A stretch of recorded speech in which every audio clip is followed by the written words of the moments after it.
Assalamualaikum warahmatullahi wabarakatuh. Perkenalkan, nama saya Dwi Apisena. Saya jurusan Desain Komunikasi Visual akan mempresentasikan tentang film dokumenter Situs Kota Cina. Sebelum saya memulai presentasi ini, saya mengucapkan terima kasih kepada Bapak dan Ibu dosen sudah hadir di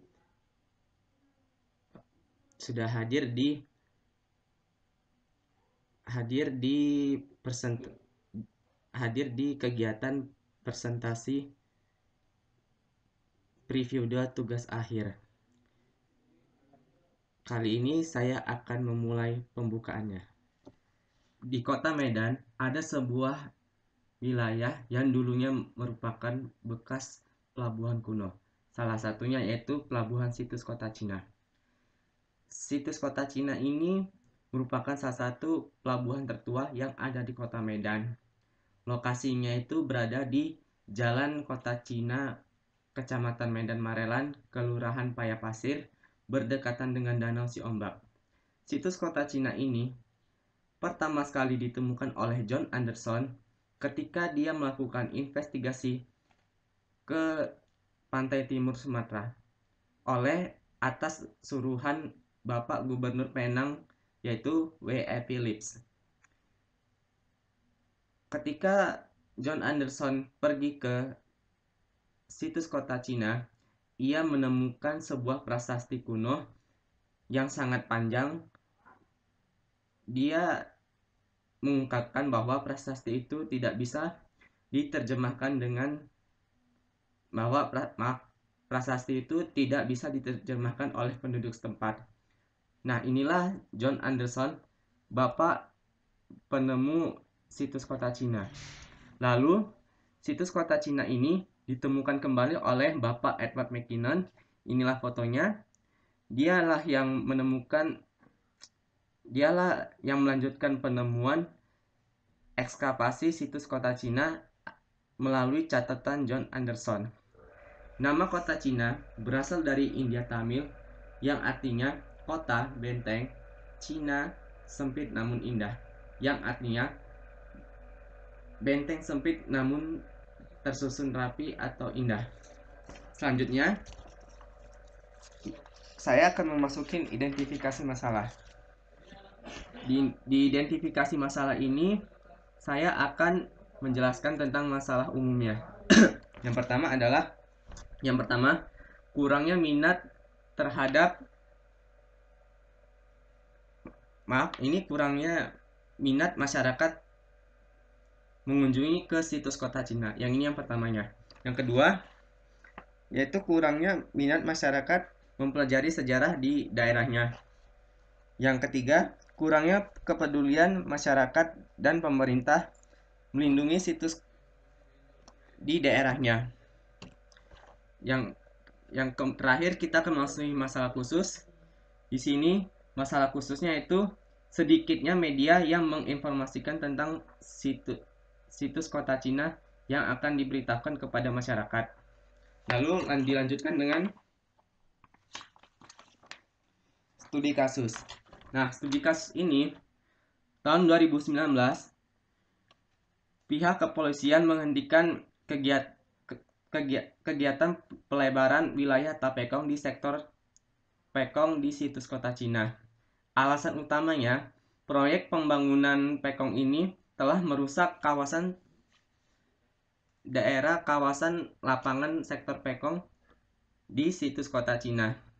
Karena dari keterangan pihak kepolisian, ini bisa saya tunjukkan ini ya, bahwa di lapangan sektor Pekong ini ada sebuah lubang. Ini saya tunjukkan lubang. Nah, lubang ini digali oleh pihak proyek pembangunan Pekong, dan di dalamnya tanah ini masih ada struktur bangunan yang masih terpendam. Dan kejadian ini dilaporkan oleh Bapak Iwan Azari. Kata Bapak Iwan Azari bahwa di dalam tanah ini masih ada menyimpan struktur bangunan suci yang belum dibongkar karena wilayah sektor Pekong ini merupakan wilayah asrama biksu Buddha kuno. Lanjut, saya akan memasuki data fakta. Nah, pada abad ke-12 ini sampai abad ke-14, situs kota Cina ini terletak di Pulau Sumatera dan berada di pantai timur Sumatera atau biasa disebut dengan Sumatera Utara. Di sini akan saya tunjukkan. Di sini ada Pulau Sumatera. Nah, di sini ada Sumatera Utara. Di wilayah ini merupakan bekas pelabuhan kuno dan menghadap ke Selat Malaka. Jadi artinya pelabuhan situs kota Cina ini berdekatan dengan kota Medan Marelan yang dekat dengan kota Belawan. Dan situs kota Cina ini merupakan pelabuhan kuno sebelum adanya pelabuhan Belawan.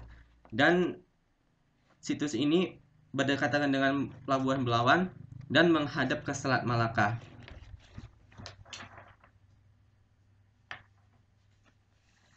Kemudian inilah gapura menuju ke Museum Situs Kota Cina. Nah, inilah alamatnya. Jalan Kota Cina, Kecamatan Medan Marelan, Kelurahan Payapasirnya. Disinilah lokasinya. Lalu inilah peta Kota Medan. Nah, di sini saya akan menunjukkan ini Kota Medannya.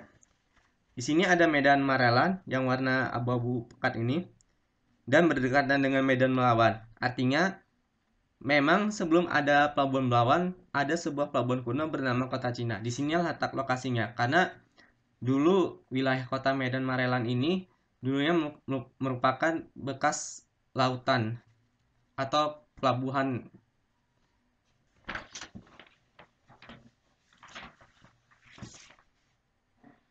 Untuk penemuan ekskavasi artefak yang ada situs kota Cina, di sini ada namanya batu pilar. Nah, batu pilar ini ditemukan di wilayah sektor Pekong dan batu ini bahannya berasal dari India Tamil. Nah, fungsi dari batu pilar ini sebagai batas wilayah atau gerbang pintu area asrama biksu.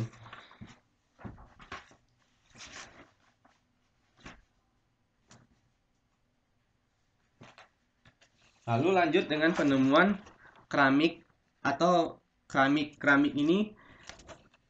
inilah ditemukan di wilayah situs kota Cina.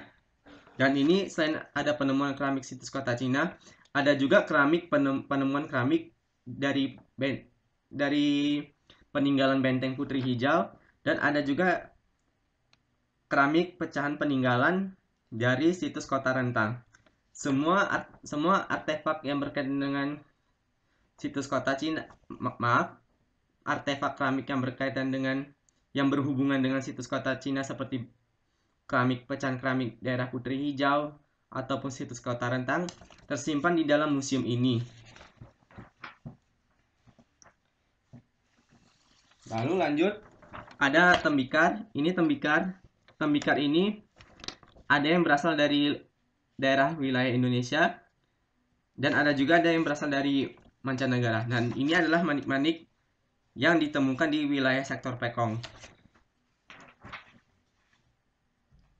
Lalu dilanjut dengan adanya penemuan emas. Nah, di sini ada namanya maaf, sebelum melanjutkan emas, di sini ada penemuan mata uang kuno dari Cina. Inilah poinnya.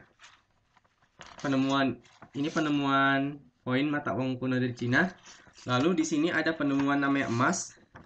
Di sini ada penemuan emas seperti cincin dan kertas emas. Dan inilah hasil perhiasan yang ditemukan di situs kota Cina, perhiasan-perhiasan yang dari logam. Artinya di situs kota Cina ini terkenal dengan namanya industri logam. Nah, saya akan tunjukkan peninggalan industri logamnya, yaitu ada penemuan tahi besi. Nah, di sini ada penemuan tahi besi yang berkaitan dengan situs kota Cina. Nah, fosil tahi besi ini merupakan cairan logam yang telah membeku dan telah menjadi fosil. Artinya ada kegiatan industri logam di sini. Ditemukan kegiatan peribadatan di wilayah situs kota Cina, salah satunya adalah penemuan arca Hindu dan Buddha. Nah, ini penemuan arca Hindu Buddha ini sangat berbeda dengan arca Hindu Buddha yang ada di daerah Jawa, dan sangat berbeda dengan bentuknya yang ada di daerah Jawa. Artinya arca ini bentuknya seperti bergaya India Tamil. Ciri-cirinya yaitu seperti ini. Nah, patung Budanya ini matanya tajam dan bentuk badannya tuh ramping. Lalu kemudian ada arca Dewi ini Dewi Lasmi yang badannya setengah badan.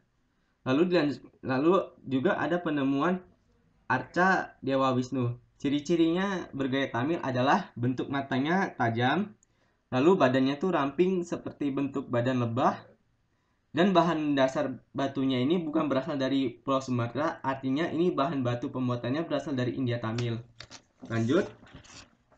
Di sini ada penemuan candi. Nah, di sini adalah penemuan candi yang ada di wilayah situs kota Cina, terbuat dari struktur bata merah atau terakota. Lalu di sini ada peta ekskavasi yang ada di situs kota Cina. Dari penjelasan ini ada, maaf ada sedikit ganggu.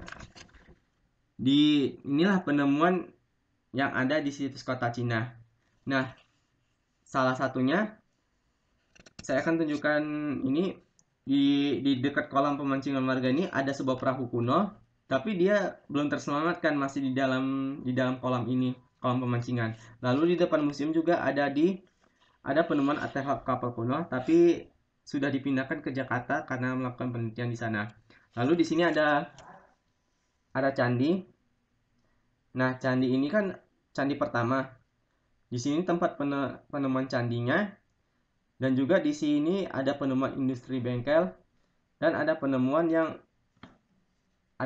dengan di sini ada di wilayah sektor Pekong ini ada juga penemuan arca dan kegiatan industri logam kuno. Inilah tempat legendanya. Bisa dilihat ini legendanya.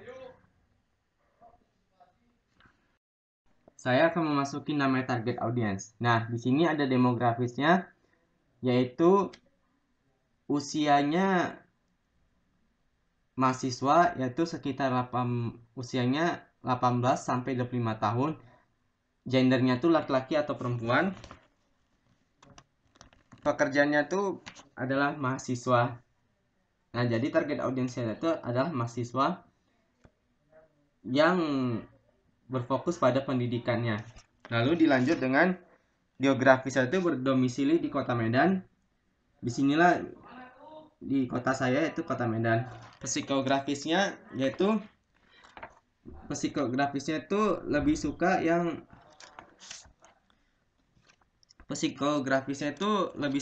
menonton film. Ini lebih suka yang menonton film. Psikografisnya menonton film yang berbau edukasi, dan juga orang yang menyukai sejarah, maupun sejarah umumnya ataupun sejarah agama Islam. Teknografisnya itu orang yang aktif. Ini teknografisnya yang aktif terhadap kegiatan yang berkaitan dengan sosial media ataupun benda-benda atau elektronik lainnya. Untuk yang suka dengan tentang informasi yang ada tentang apa saja tentang informasi yang didapat melalui teknografis ini. Lalu inilah target audiens saya, namanya Bella Rahmawiasi. Inilah fotonya. Dan ini dia teman saya juga. Insight-nya itu dia menyukai tontonan film dokumenter seperti berbau pendidikan, menyukai sejarah, baik pada sejarah umumnya ataupun sejarah tentang Islam. Lalu dari penjelasan Bella ini, dia ini adalah mahasiswi mengambil jurusan Madrasah Ibtidaiyah, dan dia kuliah di Universitas Islam Negeri Sumatera Utara. Orangnya ini dia rajin taat beribadah dan juga menjaga kebersihan. Dia aktif dalam bidang pendidikan, aktif dalam kampus, senang bersosialisasi, dan dia suka dengan namanya sejarah Islam seperti sejarah kisah Nabi Muhammad. Lalu dia suka nonton film dokumenter yang berbau tentang perpisahan, maksudnya film dokumenter tentang perpisahan sekolah. Lalu dilanjutkan bahwa si Bella ini dia tahu tentang situs kota Cina, tapi dia tidak pernah berkunjung ke sana.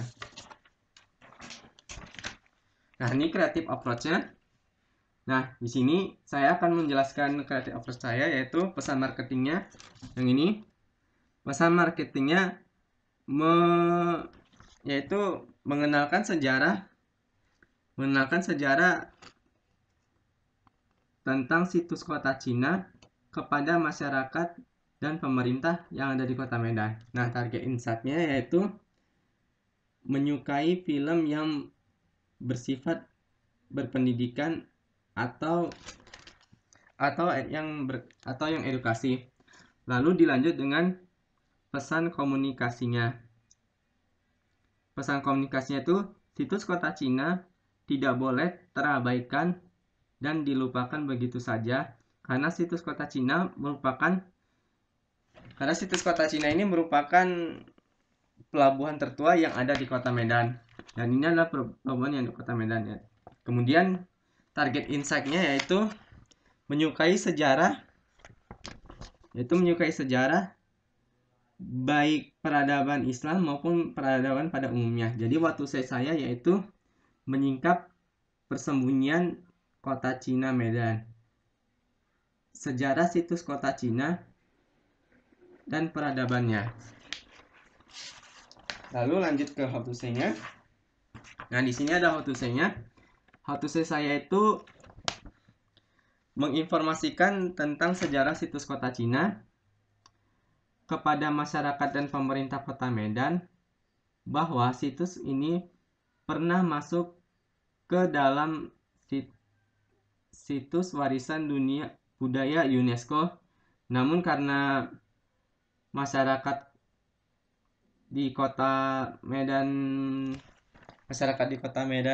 tidak percaya bahwa situs kota Cina masuk ke dalam warisan budaya UNESCO karena informasinya belum disebarluaskan kepada masyarakat. Lalu film dokumenter ini mengedukasikan kepada masyarakat bahwa di kota Medan film dokumenter ini menggunakan efek namanya motion graphics untuk penambahan elemen yang memberikan informasi tentang situs kota Cina. Lalu dilanjutkan dengan how to reach-nya, yaitu how to reach-nya di sini. How to reach saya yaitu telling stories-nya untuk mengedukasikan kepada masyarakat bahwa situs kota Cina adalah salah satu pelabuhan kuno tertua di wilayah Sumatera Utara, khususnya di kota Medan. Bahwa melindungi situs kota Cina sangat penting sebagai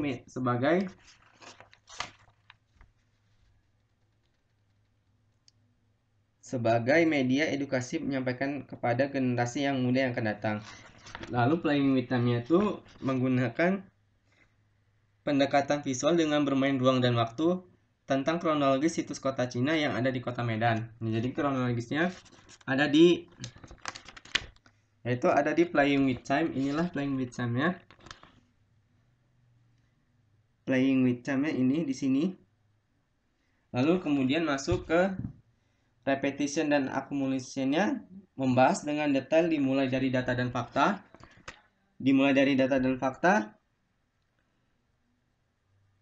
Bahkan di sini ada data fakta bersifat parsial, sekunder, dan akan sangat cocok jika membahas tentang tahun, lokasi, sejarah, dan jumlah peninggalan yang ada di situs kota Cina ini.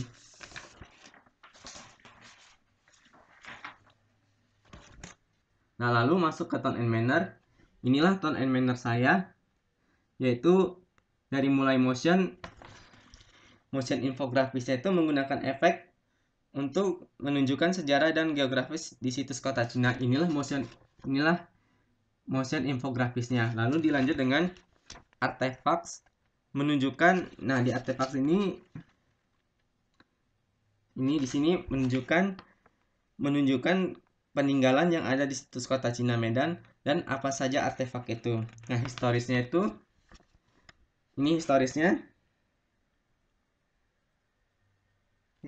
di sini saya akan bacakan historisnya, menjelaskan secara detail bagaimana situs kota Cina ini menjadi pelabuhan tertua di kota Medan. Lanjut. Oh, maaf, sepertinya ada yang lompat. Nah, ini personifikasinya. Ini personifikasi Bella Rahmawiasih. Nah, di sini saya akan memasuki namanya Ami. Nah, saya akan menjelaskan dengan namanya. Saya akan bekerja di sini. Saya menuliskan who we work with, yaitu situs kota Cina ini bekerja sama dengan Asosiasi Museum Indonesia. Nah, di sini ada penjelasannya.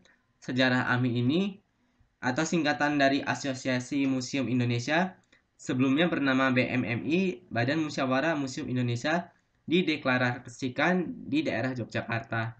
Namun, pada tanggal 28 Oktober tahun 1998, lalu berubah menjadi AMI, Asosiasi Museum Indonesia, diselenggarakan lagi pada tanggal 12 sampai 14 Juli 2004 di Cisarua, Bogor, Jawa Barat. Di sini ada visi misinya. Nah, visinya yaitu memperdayakan museum untuk kepentingan manusia, alam, dan lingkungan. Misinya yaitu meningkatkan peran museum di masyarakat dan apresiasi masyarakat terhadap museum, meningkatkan profesionalisme permuseuman dan citra museum. Yang ketiga yaitu mengakomodasikan permasalahan dan memperjuangkan kepentingan permuseuman. Saya akan memperbesarkan namanya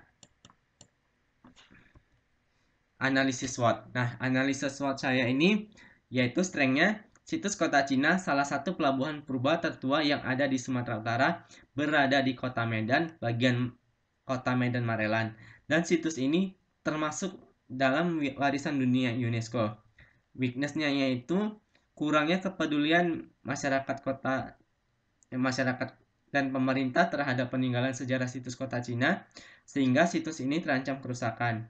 Opportunities-nya, dibuatkanlah film dokumenter yang mendokumentasikan tentang peninggalan sejarah situs kota Cina yang ada di kota Medan dan ditunjukkan kepada masyarakat kota Medan. Traits-nya, masyarakat kota Medan kurang tertarik dengan film dokumenter situs kota Cina. Alasan utamanya penjelasan tentang situs kota Cina yang kurang komunikatif dan elemen visual yang buruk. Selanjutnya, maaf, laptop saya sedang lagi ada kerusakan, jadi mohon maaf. Di sini saya akan menjelaskan tentang efek Aisas-nya.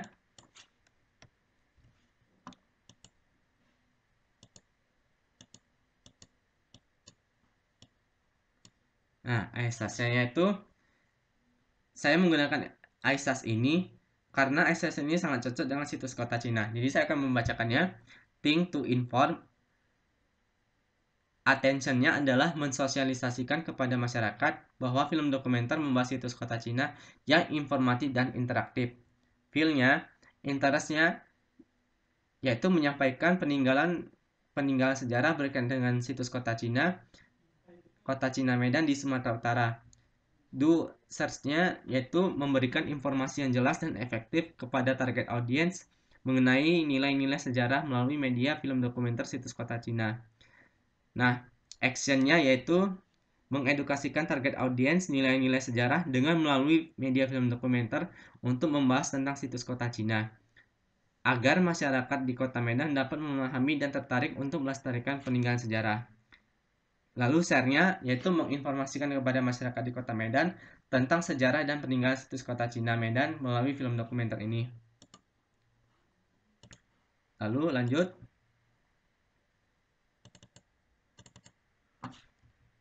Nah, ini di sini ada matriks SWOT-nya, penggabungan matriks Di sini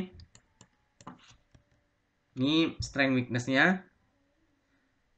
Setelah digabung strength weakness dan strength opportunities-nya di sini, lalu dilanjut dengan weakness, strength, weakness opportunities dan strength-nya di sini. Ini saya akan jelaskan. Jadi saya akan menunjukkan weakness strength-nya di sini.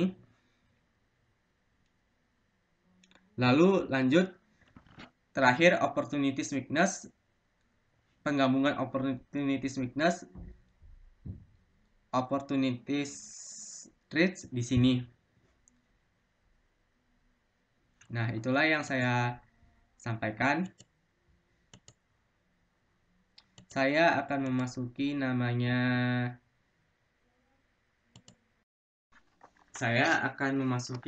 konsep visual pembuatan film dokumenter. Nah, di sini saya akan menjelaskan nih dari mulai praproduksinya. Nah, praproduksi saya ini film statement ide yang menarik tentang situs kota Cina. Lalu dilanjutkan dengan riset yang mendalami tentang sejarah dan peninggalan situs kota Cina. Lalu format dokumen yaitu di sini konsepnya itu format dokumenter yaitu TV sosial. Ini formatnya. Saya akan membacakannya. Format dokumenter TV atau sosial media, jenis dokumenternya itu mendekati ke sejarah, struktur penuturan dan gaya pemaparannya. Lalu konsep narasinya itu, lalu ada konsep narasi sama konsep editing. Selanjutnya saya akan memasuki fase produksinya. Nah, di sini ada simbol. Saya akan jelaskannya. Di sini ada simbol kamera dan handphone. Nah, di sini berfungsi untuk merekam. Nah, di sini saya akan menjelaskan kamera. Kamera itu mengambil gambar wilayah-wilayah situs kota Cina dari mulai peninggalannya sampai ke daerah-daerah bekas ekskavasinya.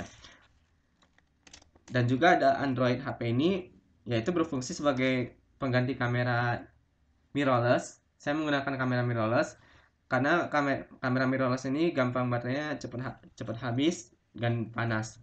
Lalu di sini saya menggunakan buku alat tulis untuk mencatat apa-apa saja pertanyaan tentang wawancara tentang situs kota Cina. Lalu ada audio perekam suara, ini sama fungsinya, yaitu merekam suara audio si wawancara tersebut. Lalu dilanjutkan dengan laptop. Nah, pengerjaan laptop ini saya menggunakan laptop dengan ukuran yang cukup tinggi karena dimulai dengan namanya desain, yaitu mulai desain ilustrasinya, lalu dilanjutkan dengan editing video dan sebagainya. Saya juga menggunakan media poster. Ini poster saya. Media poster ini sangat membantu untuk menayangkan film situs kota Cina. Nah, sebelum saya memulai editing video, sebelum saya memulai namanya pembuatan film dokumenter, saya membuat storyboard dulu. Maaf, sebelumnya saya membuat storyline dulu. Kemudian saya gambarkan ini melalui storyboard. Nah, storyboard ini saya buat secara manual karena saya belum terbiasa membuat gambar di laptop, maksudnya menggunakan digital painting. Jadi saya membuatnya di manual dulu menggunakan drawing pad. Inilah hasil storyboard saya yang manual. Lalu saya referensi filmnya itu dari sini. Di sini ada namanya channel luar negeri yang membahas tentang dokumenter sejarah. Nah, di sini ada Dai TV. Dai TV ini pernah mendokumentasikan tentang situs kota Cina. Disinilah Dai TV memulai pembuatan film dokumenter di sini. Lalu dilanjutkan dengan namanya National Geographic. National Geographic ini dari masyarakat mungkin taunya menampilkan flora dan fauna, tapi tidak. National Geographic ini menunjukkan tentang film dokumenter bersejarah di sini. Maksudnya menampilkan tentang peninggalan sejarah dan masuk ke dalam kategori National Geographic. Lalu kemudian di sini ada namanya channel yang mempromosikan tentang peninggalan dan wisata yang ada di Kota Medan. Inilah panorama Sumatera Utara. Channel ini merupakan channel TV swasta milik Indonesia, tapi dikhususkan untuk Provinsi Sumatera Utara. Nah, di panorama ini pernah menampilkan tentang film dokumenter situs kota Cina. Sebelum saya melakukan penutupan, saya mohon maaf apabila saya melakukan presentasi saya sedikit berantakan karena saya mengejar waktu untuk pengumpulan tugas akhir ini. Jadi saya mohon maaf karena presentasi saya sedang berantakan. Saya Dwi Afizana akan melakukan penutupan presentasi saya sidang akhir 2, yaitu sidang akhir preview 2. Assalamualaikum warahmatullahi wabarakatuh.